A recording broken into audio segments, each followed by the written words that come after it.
আমি তোমার সঙ্গে থাকলে আমার জমি বিক্রি করে দাও, তবু ওদের মুখটা বন্ধ করো, বন্ধ করে টাকা দাও, আমি সোনা বন্ধ করে একদিন নিখোঁজ থাকার পর রাইস মিল চত্বর থেকে এক ব্যক্তির ঝুলন্ত মৃতদেহ উদ্ধার। ঘটনায় সোমবার সকালে ব্যাপক চাঞ্চল্য ছড়ায় গোঘাটের গোবিন্দপুর এলাকায়।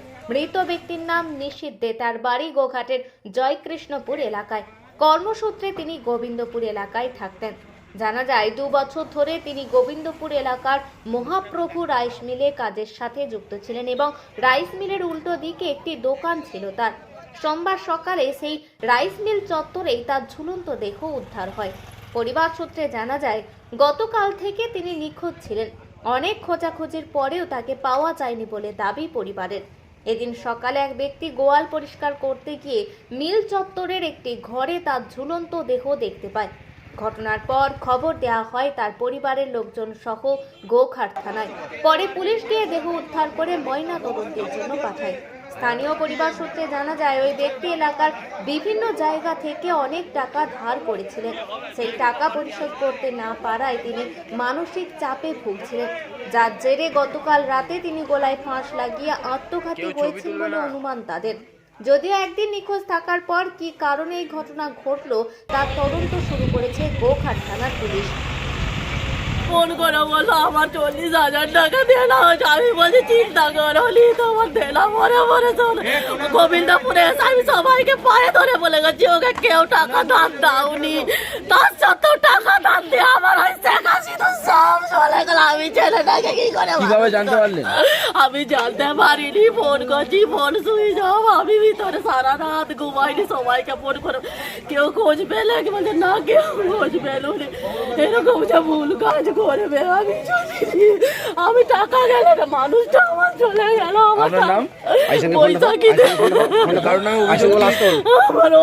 আর কিছু না, আমার স্বামী চলে গেল গোবিন্দপুরে, সবাইকার পায়ে ধরে যে আমার কেউ টাকা ধার দাওনি, তার সত্ত্বেও ওরা টাকা ধার দিয়ে আমাকে আইসে কাশি তো সব চলে গেল। আমার টাকা মিল থেকে টাকা গেল, আমি আমার সংসার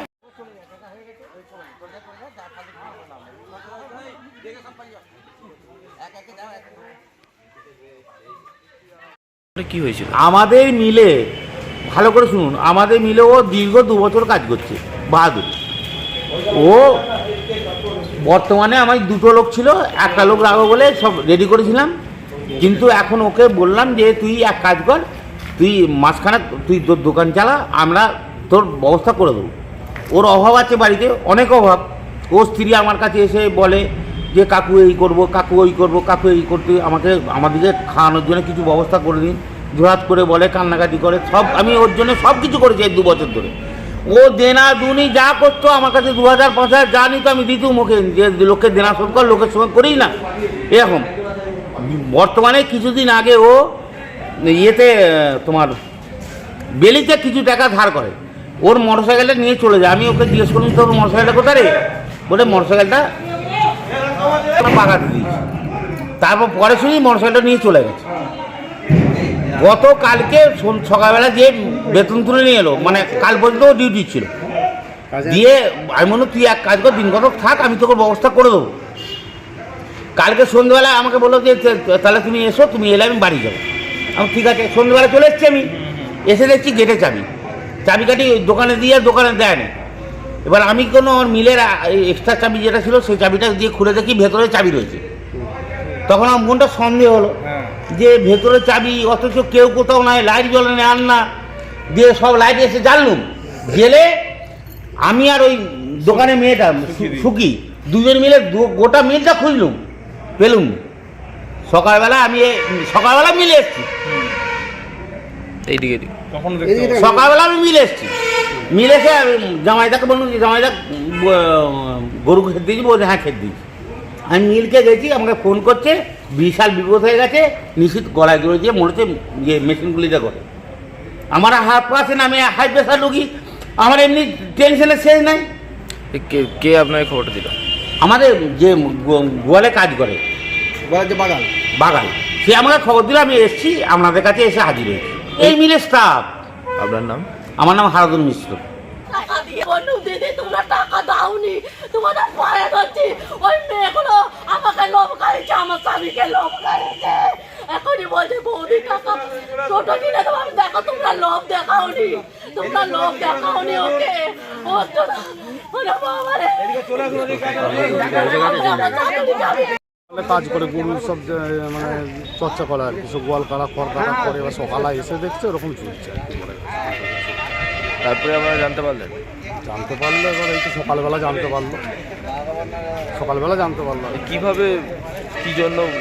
কীভাবে তো প্রচুর দেনা করে ফেলেছিল বলছে, ও স্ত্রী যেটা বলছে প্রচুর দেনা করে ফেলেছে, তো দেনার চালাতেই মারা দেনা। এইখানেই কাজ করতো? এখানে কাজ করতো, ওই ধুলোপুরের ওইদিকে বাড়ি, এখানে কাজ করতো। এই সামনে টায়ারের দোকান রয়েছে, দোকান চলেনি বলে বলেছিল যে আমাকে একটা কাজ দাও, ওই সেই হিসেবেই বাহাদুর থাকতো। এখানে রাত্রেবেলা সব গাড়ি দিতে হয়, দিয়ে গাড়ি দিতে এসে এবার এখানে টুকটাক করে সব এখানে সেখানে টাকা পয়সা সব নিয়ে রেখেছে, দেনা করে ফেলেছে প্রচুর। দেনা করে এবার ঠিক থাকতে পারেনি, মারা গেছে। আপনার নাম? সুবীর রায়। এই জায়গাটার নাম কি? গোবিন্দ। পুলিশ কি এসছে? হ্যাঁ এসছে। এখন আরামবাগেই রয়েছে প্রাণ আইভিএফ ফার্টিলিটি সেন্টার। নিঃসন্তান দম্পতিদের মুখে হাসি ফোটানোর বিশ্বস্ত প্রতিষ্ঠান প্রাণ আইভিএফ ফার্টিলিটি সেন্টার দক্ষিণবঙ্গের মধ্যে সর্ববৃহৎ এবং সর্বপ্রথম এআরটি গভর্নমেন্ট রেজিস্টার প্রাপ্ত আইভিএফ সেন্টার এখন আরামবাগেই। অল্প খরচে আইভিএফ পরিষেবা, বন্ধ্যাত্ব চিকিৎসার এক অভিনব অধ্যায়। প্রাণ আইভিএফ ফার্টিলিটি সেন্টার একেবারে অল্প খরচে পুরুষ ও মহিলার বন্ধ্যাত্ব পরীক্ষা, বন্ধ্যাত্ব চিকিৎসা সবকিছুই হয় আমাদের প্রতিষ্ঠানে। সুচিকিৎসার মাধ্যমে মা ও বাবা ডাক শুনতে পারবেন নিঃসন্তান দম্পতিরা। তাহলে আর দেরি কেন? আজই যোগাযোগ করুন প্রাণ আইভিএফ ফার্টিলিটি সেন্টারে। ঠিকানা বসন্তপুর, আমতলা, 2 নম্বর রেলগেট, আরামবাগ, হুগলি।